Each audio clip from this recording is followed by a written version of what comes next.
রাখতে পারেন, হাতটাকে সোজা করে রাখতে পারেন। ঠিক আছে, এবার কি করবেন, আমরা চেয়ারে কেমন বসি, হাফ পোর্শন বসি, তো ওই চেয়ারে বসার মতো হাফ পোর্শন বসবেন, 10 সেকেন্ড 15 সেকেন্ড এইভাবে থাকবেন, আবার সোজা হয়ে যাবেন। কি বললাম বুঝতে পারলেন? চেয়ারে বসার মতো হাফ পোর্শন বসবেন, 10 সেকেন্ড 15 সেকেন্ড এইভাবে থাকবেন, আবার সোজা হয়ে যাবেন। এইভাবেই সকালবেলা 15 বার করে ব্যায়ামটা, আর বিকেলবেলা 15 বার করে যদি করতে পারেন, লাভটা কী হবে জানেন? আপনার 1 থেকে 1.5 মাসের মধ্যে হাঁটুর ব্যথা আস্তে আস্তে কমে আসবে। কিন্তু বয়স্ক মানুষরা এই ব্যায়ামটা করতে পারবে না, যাদের 80 বছর 75 বছর বয়স হয়ে গেছে, তারা কি করবে? তাদের জন্য দ্বিতীয় ব্যায়ামটা দেখিয়ে দিই, যেটা ডাক্তাররা দেখায়। আপনার বাড়িতে কোনো আছে, বেডের ধারে বসে বাবা মাকে করাবেন, নাহলে উঁচু চেয়ারে বসে করাবেন। কিভাবে করতে হয়? সামনে যাদের পা সোজা করা যাবে সোজা করুন, যাদের পা ঠেকে যাচ্ছে করবেন না, ক্রস করে করলেও হবে। ঠিক আছে, দেখুন আমি কিভাবে দেখাচ্ছি। পা দুটোকে এইভাবে সোজা করুন, হাত দুটোকে দাবনার উপর রাখুন। যদি চেয়ারে বসে করেন, চেয়ারে সাপোর্ট নিয়েও ধরে নেবেন। ঠিক আছে, এবার যেভাবে আমি করছি দেখুন, পা দুটোকে শক্ত করুন। কোনো জিনিসকে যখন পা দিয়ে ঠেলি, আমরা শক্ত করে ঠেলি, তো শক্ত করুন। করার পরে পায়ের যে টো পজিশনটা, ওটাকে টেনে নিয়ে সামনের দিকে নামান এইভাবে, আবার নিজের দিকে টানুন এইভাবে, আবার সামনের দিকে নামান, আবার নিজের দিকে টানুন। এইটা করবেন 10 বার 10 বার 20 বার, বুঝতে পারলেন? তারপর দুটোকে একসঙ্গে জয়েন করে 10 বার সোজা ঘোরাবেন, 10 বার উল্টো ঘোরাবেন। ঠিক আছে, এরপর 15 বার ভাঁজ করবেন, আবার সোজা করবেন, ভাঁজ করবেন, আবার সোজা করবেন, ভাঁজ করবেন, আবার সোজা করবেন। যে কোনো ডাক্তার কাছে যাবেন, বা আমাকে হাঁটুর ব্যথা নিয়ে, আগে এই ব্যায়ামটা দেবে আপনাকে, তার সঙ্গে calcium tablet, pen killer, antacid, আর ফিজিওথেরাপিস্টের কাছে পাঠাবে ব্যায়ামটা দেখে নেওয়ার জন্য। আর প্রত্যেকটা ডাক্তার অর্থোপেডিক আলাদা করে ফিজিওথেরাপি ডাক্তার রেখে, কোনো দরকার পড়ে না। আর বাড়িতে এসে ফিজিওথেরাপি ডাকবেন, 200 টাকা 300 টাকা 400 টাকা করে 2 ঘন্টায় নিয়ে চলে যাবে, 1 ঘন্টায় করে নিয়ে চলে যাবে, কোনো দরকার নেই। আপনি এই ব্যায়ামটা বাড়িতে বসে করুন, হাঁটুর ব্যথা ফোলা সব কমে যাবে। কিন্তু যাদের হাঁটুর পেছন দিকে টান ধরে, তারা কি করবেন? তাদের জন্য আলাদা ব্যায়াম, এটা মহিলাদের বেশি হয়, দেখিয়ে দিচ্ছি দেখুন। খাটের মধ্যে এইভাবে বসবেন, পাটাকে ছড়িয়ে, ঠিক আছে, ছড়ানোর পরে এবার কি করবেন? পাটাকে জাস্ট টাইট করবেন, ঢিলে করবেন, আর কোনো ব্যায়াম নেই। এটা দিনে 20 বার 25 বার করে ডাক্তাররা বলে করার জন্য, যাদের হাঁটুর পেছন দিকে টান লাগে, ব্যথা হয়। কি করতে হয়? এই দেখুন, শক্ত করবেন, মানে এই হাতটা উপর দিকে উঠলো, আবার ঢিলে করবেন, হাতটা নামলো, আবার শক্ত করবেন, হাতটা উপর দিকে উঠলো, আবার ঢিলে করবেন, হাতটা নিচের দিকে নামলো। জাস্ট এইটা করুন, পাটাকে শক্ত করুন আর ঢিলে করুন, শক্ত করুন আর ঢিলে করুন, শক্ত করুন আর ঢিলে করুন। এটা যদি করতে পারেন, হাঁটুর ব্যথা ফোলা সব কমে যায়, পেছন দিকে যাদের ব্যথা হয় সেটাও কমে যায়। কিন্তু যাদের স্পাইনাল কর্ড থেকে শুরু কোমরে ব্যথা হচ্ছে, তাদের জন্য আরেকটা ব্যায়াম আমি দেখিয়ে দিই, ভালো করে দেখে নিন।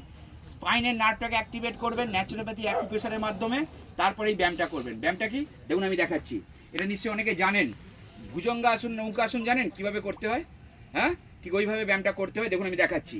মাটিতে একটা মাদুর পাতবেন বা একটা চাটাই পাতবেন, পাতার পরে উপর হয়ে শোবেন এইভাবে। দেখুন কিভাবে করছি এই ব্যায়ামটা। কোমর থেকে পা এবং হাত মাটির সঙ্গে টাচ থাকবে, আর কোমর থেকে মাথাটা এইভাবে তুলবেন। 1 2 3 4 5 6 নামিয়ে দেবেন। ডান দিকে মাথাটা ঘোরাবেন, বাঁ পাটাকে স্ট্রেট এইভাবে তুলবেন। 1 2 3 4 5 6 নামিয়ে দেবেন। এই দিকে মাথাটা ঘোরাবেন, ডান পাটাকে এইভাবে তুলবেন। 1 2 3 4 5 6, বুঝতে পারলেন?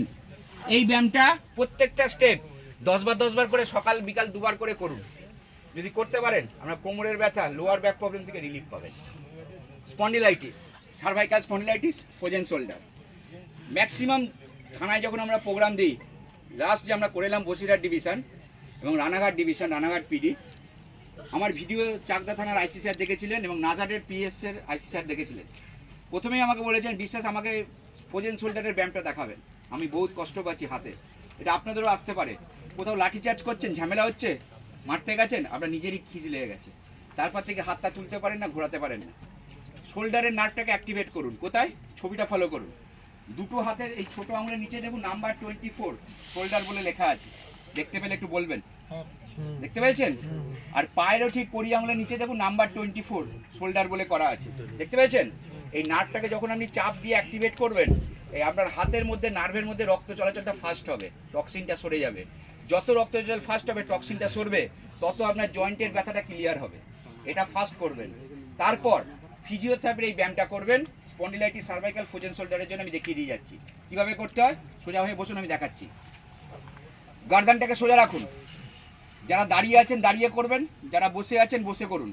আর বাড়িতে বা ব্যারাকে যখন এটা করবেন আমি বলবো পারলে দাঁড়িয়ে করে নেবেন, কারণ ডাক্তারও বলে এই ব্যায়ামটা দাঁড়িয়ে করলেই ভালো, কিন্তু বসে করলে সিট দ্বারা সোজা রেখে করতে হয়। কীভাবে করবে দেখুন। গর্দানটাকে সোজা রাখুন, স্পাইনটাকে সোজা রাখুন। দুটো হাতের মধ্যে যে কোনো একটা হাতকে এইভাবে লাগান, দেখুন আমি কীভাবে লাগিয়েছি। এবার মাথার চাপটা হাতের দিকে, হাতের চাপটা মাথার দিকে, অপোজিট প্রেসার দিন 5 সেকেন্ড এইভাবে। তারপর দ্বিতীয় হাতটাকে লাগান, এই হাতটাকে সরান, অপোজিট চাপ দিন 5 সেকেন্ড এইভাবে। 5 সেকেন্ড গুনবেন মনে মনে। তারপর হালকা করে ছাড়ুন, দুটো হাতকে জয়েন করুন, পেছন দিকে নিয়ে যান। মাথার চাপটা পেছন দিকে, হাতের চাপটা সামনের দিকে, অপোজিট চাপ দেবেন 5 সেকেন্ড। তারপর দুটো হাতকে সামনের দিকে নিয়ে আসুন, অপোজিট চাপ দেবেন 5 সেকেন্ড। তারপর দুটো হাতকে খুলে নিন এইভাবে, থুতনির নিচে লাগান, মাথার চাপটা নিচের দিকে, হাতের অপর দিকে, অপোজিট চাপ দেবেন 5 সেকেন্ড। হয়ে গেল 5টা স্টেপ। লাস্ট দুটো স্টেপ আরও করবেন। যাদের সার্ভাইকাল স্পন্ডিলাইটিস হয়ে গেছে, এখানে গ্যাপ এসে গেছে বা হাতটা ফুলে গেছে, উপর দিকে উঠে গেছে, কলার বোন পড়তে হচ্ছে, তাদের জন্য দুটো স্টেপ এক্সট্রা করবেন। সেই স্টেপ দুটো কি দেখে নিন। কোমরে হাত দিন, সোজা হয়ে বসুন। এবার ডান কানটাকে ডান কাঁধে ঠেকাবেন, বাঁ কানটাকে বাঁ কাঁধে। কীভাবে দেখে নিন। এইভাবে ডান কানটাকে ডান কাঁধের দিকে নিয়ে আসুন, 5 সেকেন্ড স্টে করুন, আবার সোজা করুন। বাঁ কানটাকে বাঁ কাঁধের দিকে নিয়ে আসুন, 5 সেকেন্ড স্টে করুন, আবার সোজা করুন। ডান দিকে মাথাটা পুরো ঘোরান, এই হাতের আঙুলগুলোকে দেখার চেষ্টা করুন। আবার কোমরে হাত দিন, বাঁ দিকে মাথাটা পুরো ঘোরান, এই আঙুলগুলোকে দেখার চেষ্টা করুন, আবার সোজা করুন। এইভাবে যদি করতে পারেন আপনার সার্ভাইকাল স্পন্ডিলাইটিস 10 থেকে 15 দিন 20 দিনের মধ্যে নর্মাল হয়ে যাবে। এই এক্সারসাইজগুলোই ডাক্তার দেয়। যদি এই ব্যথাটা আস্তে আস্তে হাতের দিকে নেমে আসে, তার জন্য আবার আলাদা ব্যায়াম আছে। সেটা কি, এই শোল্ডারের নার্ভটাকে অ্যাক্টিভেট করার সাথে সাথে এই ব্যায়ামটা করবেন। যাদের এই গর্দানের ব্যথাটা হাতের দিকে নেমে আসছে, হাত তুলতে পারছেন না, তার জন্য ব্যায়ামটা কি, যেটা আপনারা ট্রেনিং পিরিয়ডে করে এসছেন। কাঁধকে ভালো রাখার কি করেছেন, শোল্ডার ভালো রাখার কি ব্যায়াম করেছেন দেখান, করেছেন তো। কিন্তু এটার